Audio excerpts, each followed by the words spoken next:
রব্বিল আলামিন ওয়াসসালাতু ওয়াসসালামু আলা রাসূলিহিল কারীম ওয়া আলা আলিহি ওয়া সাহবিহি ওয়া আহলি বাইতি আজমাইন।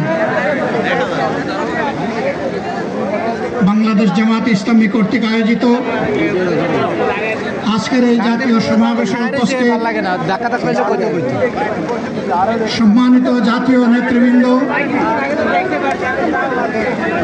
বন্ধু সংগঠনের নেতৃবৃন্দ, শহীদ পরিবারের গর্বিত সদস্যবৃন্দ, 24 জুলাই যোদ্ধাবৃন্দ, আপামর দেশবাসী এবং আমার সাংবাদিক বন্ধুগণ, আমি সর্বপ্রথম মহান রবের দরবারে শুকরিয়া আদায় করছি। ফ্যাসিবাদের পতনের পর অত্যন্ত অনুকূল পরিবেশে আল্লাহ রাব্বুল আলামিন আজকের এই সমাবেশটি করার আমাদেরকে তৌফিক এনায়েত করেছেন, আলহামদুলিল্লাহ। 2 দিন আগে অঝড় ধারায় বৃষ্টি ঝরেছে। অনেকে আশঙ্কা করেছিলেন কি হবে, মানুষগুলা সেদিন কি শান্তিতে বসে 2টি কথা শোনার সুযোগ পাবে। আল্লাহ রাব্বুল আলামিন আজকের দিনটা অনেকটা এয়ার কন্ডিশন করে দিয়েছেন, আলহামদুলিল্লাহ। বৃষ্টি নেই, তীব্র রোদও নেই। আল্লাহ তাআলার পক্ষ থেকে তার গোলামদের প্রতি এই যে মেহেরবানি, এর জন্য নত শিরে আরেকবার আমি শুকরিয়া আদায় করছি, আলহামদুলিল্লাহ। সম্মানিত বন্ধুগণ, যাদের ত্যাগ এবং কুরবানির বিনিময়ে 15.5 বছরের কঠিন অন্ধকার যুগের যাতাতলে পিষ্ট হয়ে এই সাদা পতাকাটা নিচে নামান, যারা তিলে তিলে দুনিয়া থেকে নির্যাতিত হয়ে বিদায় নিয়েছেন, অপশক্তির বিরুদ্ধে প্রতিবাদ করতে গিয়ে বিদায় নিয়েছেন, যারা লড়াই করে আহত হয়েছেন, পঙ্গুত্ব বরণ করেছেন, আমরা তাদের সকলের কাছে গভীরভাবে ঋণী। মহান আল্লাহর দরবারে তৌফিক চাই, বাংলাদেশ জামাতে ইসলামের অস্তিত্ব যতদিন থাকবে আল্লাহ যেন তাদের ঋণ পরিশোধ করার শক্তিটাও ততদিন আমাদেরকে দান করেন। আমি গভীর পরিতাপের সাথে আপনাদেরকে জানাচ্ছি, আজকের এই বিশাল সমাবেশ আয়োজন করতে গিয়ে আমাদের 3জন ভাই ইতিমধ্যেই দুনিয়া থেকে বিদায় গ্রহণ করেছেন। খুলনার দাঁতকুপ উপজেলার আমির জনাব মৌলানা আবু সাইদ বিদায় নিয়েছেন। পাবনার বয়োজ্যেষ্ঠ একজন মুরব্বী জনাব মুস্তাফিজুর রহমান, তারা এই আয়োজনে আসতেই পারেননি। আসার পথেই আল্লাহ তাআলা তাদেরকে তার কাছে তুলে নিয়েছেন। আরেকজন ভাই এখানে অসুস্থ হয়ে তিনিও ইন্তেকাল করেছেন, শাহ আলম। মহান রবের দরবারে দোয়া করি, আল্লাহ তাআলা তাদের উপর রহম করুন, আমিন। তাদেরকে ক্ষমা করুন, আমিন। জান্নাতুল ফেরদাউসের নিয়ামত তাদেরকে দান করুন, আমিন। তাদের আপনজনদেরকে আল্লাহ তাআলা সবরে জামিল আতা করুন। সম্মানিত ভাইয়েরা, আবু সাইদরা যদি বুক পেতে না দাঁড়াতো, এই জাতির মুক্তির জন্য যদি বুকে গুলি লুফে না নিত, হয়তো বা আজকের এই বাংলাদেশটা আমরা দেখতাম না। ইতিমধ্যে হয়তো আরো অনেক মানুষের জীবন ফ্যাসিবাদীদের হাতে চলে যেত। 24 জীবন বাজি রাখা এই যুদ্ধটা যদি না হতো, তাহলে আজকে যারা বিভিন্ন ধরনের কথা এবং দাবি দাওয়া পেশ করছেন, তারা তখন কোথায় থাকতেন? অতএব আসুন, যাদের ত্যাগের বিনিময়ে আল্লাহ তাআলার এই নিয়ামত পাওয়া, তাদেরকে যেন অবজ্ঞা এবং অবহেলা না করি। শিশু বলে তাদেরকে যেন তুচ্ছ তাচ্ছিল্য না করি। অহংকার বলে অন্য দলকে যেন তুচ্ছ তাচ্ছিল্য না করি। অরাজনৈতিক ভাষায় আমরা যেন কথা না বলি। যদি এগুলো আমরা পরিহার করতে না পারি, তাহলে বুঝতে হবে যারা পারবেন না, ফ্যাসিবাদের রূপ তাদের মধ্যে নতুন করে বাসা বেঁধেছে। আমরা আশা করব। আমরা এগুলা করব না, কেউ এগুলা করবে না, বরঞ্চ রাজনৈতিক শিষ্টাচার রক্ষা করে জাতীয় ঐক্যের বীজতলাটা আমরা সবাই মিলে একসাথে তৈরি করবো ইনশাআল্লাহ। সম্মানিত ভাইরা, আসরের নামাজ আসন্ন, আরো অনেক বক্তা ছিলেন, তাদেরকে আমরা দিতে পারি নাই, আমরা দুঃখিত। এই জন্য আমার লম্বা কথা বলার সুযোগ নেই। যারা এখানে কথা বলেছেন তারা আমার মনের কথাগুলোই তুলে ধরেছেন। আমি শুধু বলতে চাই, আগামীর বাংলাদেশটা কেমন হবে? আমি বলি আরেকটা লড়াই হবে ইনশাআল্লাহ। একটা লড়াই হয়েছে ফ্যাসিবাদের বিরুদ্ধে, আরেকটা লড়াই হবে দুর্নীতির বিরুদ্ধে ইনশাআল্লাহ।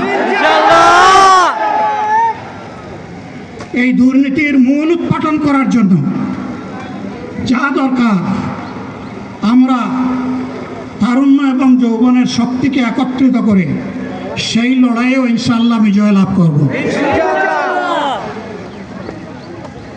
প্রিয় ভাইরা,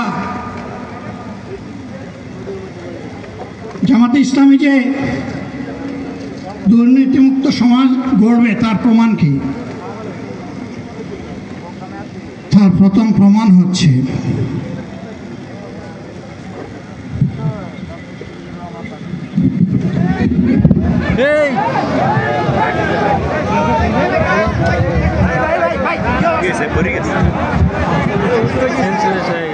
আপনারা অবস্থান করুন যার যে জায়গায়। আপনাদের সব কিছু দেখার সঙ্গে জায়গার স্থান পরিবর্তন করবেন না, সবাই জায়গায় থাকেন, সবাই তার নিজ নিজ জায়গায় অবস্থান গ্রহণ করেন, সবাই তার নিজ নিজ জায়গায় অবস্থান গ্রহণ করেন।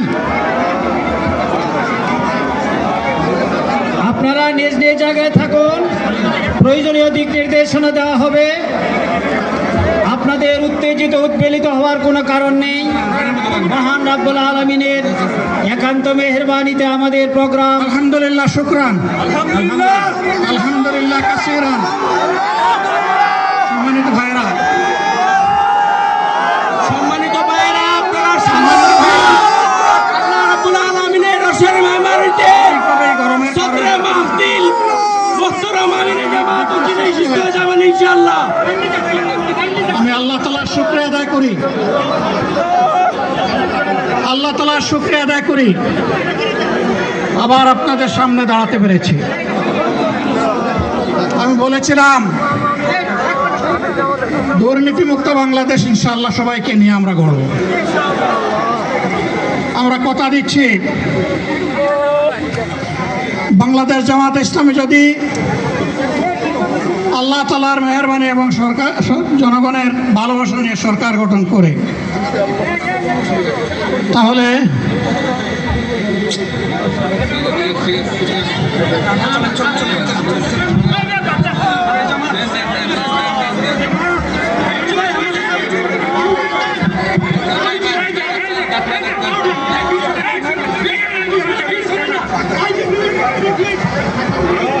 আপনারা নিজ নিজ জায়গায় অবস্থান করুন। আমাদের স্বেচ্ছাসেবকগণ আছেন, সংশ্লিষ্ট বিভাগের দায়িত্বশীলরা আছেন, তারা প্রয়োজনীয় ব্যবস্থা নেবেন। কারো মাইকের সামনে আসার দরকার নেই।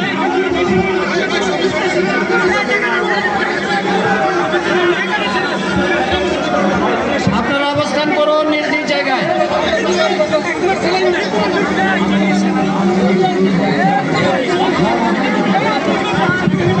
সবাই মেহেরবানি করে শান্ত হয়ে বসুন, শান্ত হয়ে বসুন, শান্ত হয়ে বসুন।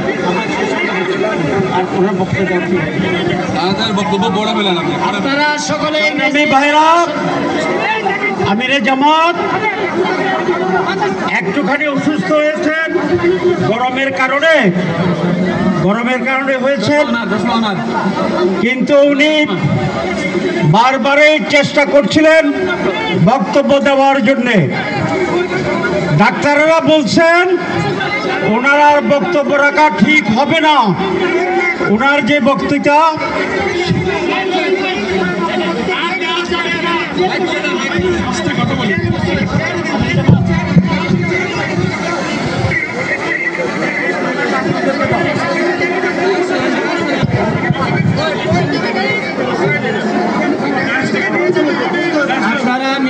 আসনে উপবেশন করুন।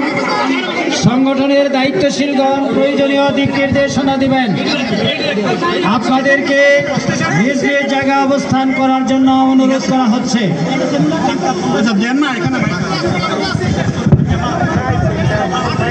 আপনাদের এই ড্রোনগুলো আলহামদুলিল্লাহ আলহামদুলিল্লাহ। আরে আল্লাহ যত সময় হায়াত দিয়েছেন, আল্লাহ যত সময় হায়াত দিয়েছেন মানুষের জন্য লড়াই করবো ইনশাআল্লাহ। বন্ধ হবে না। বাংলার মানুষের মুক্তি অর্জন হওয়া পর্যন্ত আমাদের লড়াই অব্যাহত থাকবে। বলছিলাম জামাতে ইসলামী যদি আল্লাহর ইচ্ছা এবং জনগণের ভালোবাসায় বাংলাদেশের মানুষের সেবা করার সুযোগ পায়, তাহলে মালিক হবে না, সেবক হবে ইনশাআল্লাহ। আমি ঘোষণা দিচ্ছি, লক্ষ জনতাকে সাথে নিয়ে বাংলাদেশ জামাতে ইসলামী থেকে যারা আগামীতে সংসদ সদস্য হিসাবে নির্বাচিত হবেন, আরে আপনারা কথা বন্ধ করেন, আপনারা কথা বন্ধ করেন, সবাই বসে পড়েন, সবাই বসেন বসেন, কেউ দাঁড়াবেন না, সবাই বসেন। যদি আল্লাহর ইচ্ছায় জনগণের ভালোবাসায় বাংলাদেশ জামাতে ইসলামী থেকে সংসদ সদস্যরা নির্বাচিত হয়ে সরকার গঠন করেন, তাহলে কোনো এমপি, কোনো মন্ত্রী আগামীতে সরকার কিন্তু প্লট গ্রহণ করবে না। কোনো এমপি এবং কোনো মন্ত্রী ট্যাক্সবিহীন কোনো গাড়ি চড়বে না। কোনো এমপি এবং কোনো মন্ত্রী তার নিজের হাতে কোনো টাকা চালাচালি করবে না। কোনো এমপি এবং কোনো মন্ত্রী যদি তার নির্দিষ্ট কোনো কাজের জন্য বরাদ্দ পেয়ে থাকেন, কাজ শেষ হওয়ার সাথে সাথে বাংলাদেশের 18 কোটি মানুষের কাছে তারা তার প্রতিবেদন তুলে ধরতে বাধ্য হবেন। সম্মানিত বন্ধুগণ, চাঁদা আমরা নিব না, দুর্নীতি আমরা করব না, চাঁদা আমরা নিতে দেব না, দুর্নীতি আমরা সহ্য করব না। এই বাংলাদেশটাই আমরা দেখতে চাই। যুবকদেরকে আমরা স্পষ্ট ভাষায় বলতে চাই, বন্ধুগণ তোমাদের সাথে আমরা আছি। আমি আজকে জামাতের আমির হিসাবে এখানে কথা বলতে আসিনি। আমি এসেছি বাংলাদেশের 18 কোটি মানুষের একজন হয়ে কথা বলতে। আমি শিশুদের বন্ধু, আমি যুবকদের ভাই, আমি বয়স্কদের সহযোদ্ধা, আমার বোনদের আমি ভাই। সুতরাং তাদের মুক্তির জন্যেই আমি দায়িত্ব নিয়ে আজকে এখানে দাঁড়িয়েছিলাম। আল্লাহর ইচ্ছা শরীর আমাকে সাময়িকভাবে সহযোগিতা করে নাই, এটাও আল্লাহর ইচ্ছা যে এখন আল্লাহ আমাকে কথা বলার সুযোগ দিচ্ছেন। আমি বলতে চাই, বাংলাদেশের নির্দিষ্ট কোনো শ্রেণীর মুক্তির জন্য আমাদের এই লড়াই নয়। রাস্তার একজন পরিচ্ছন্নতা কর্মী, চা বাগানের একজন শ্রমিক, রক্ত পানি করা ঘাম জড়ানো আমার একজন রিক্সা চালক ভাই মাঠে ময়দানে বাংলাদেশের মানুষের মুখে যারা এক মুঠো ভাত তুলে দিতে চায়, আমার সেই কৃষক বন্ধুটি, আমি তাদের হয়ে আজকে এখানে কথা বলতে এসেছি। আমি কোনো অভিজাত শ্রেণীর হয়ে এখানে কথা বলতে আসিনি। আল্লাহ তাআলার অশেষ মেহেরবানি, আজীবন সকল রক্ত চক্ষুকে উপেক্ষা করেছি, জেল জুলুমের পরোয়া করি নাই। আমার আফসোস, 24 সালে জাতিকে মুক্তি দিতে গিয়ে যারা জীবন দিয়ে শহীদ হলো, আমি তাদের একজন হতে পারলাম না। আপনাদের কাছে দোয়া চাই, ইনসাফের ভিত্তিতে একটি দেশ গড়ে তোলার জন্য আগামীতে যে লড়াই হবে, আমার আল্লাহ যেন সেই লড়াইয়ে আমাকে একজন শহীদ হিসাবে কবুল করেন। সম্মানিত বন্ধুগণ, আমাদের প্রিয় শহীদ নেতৃবৃন্দ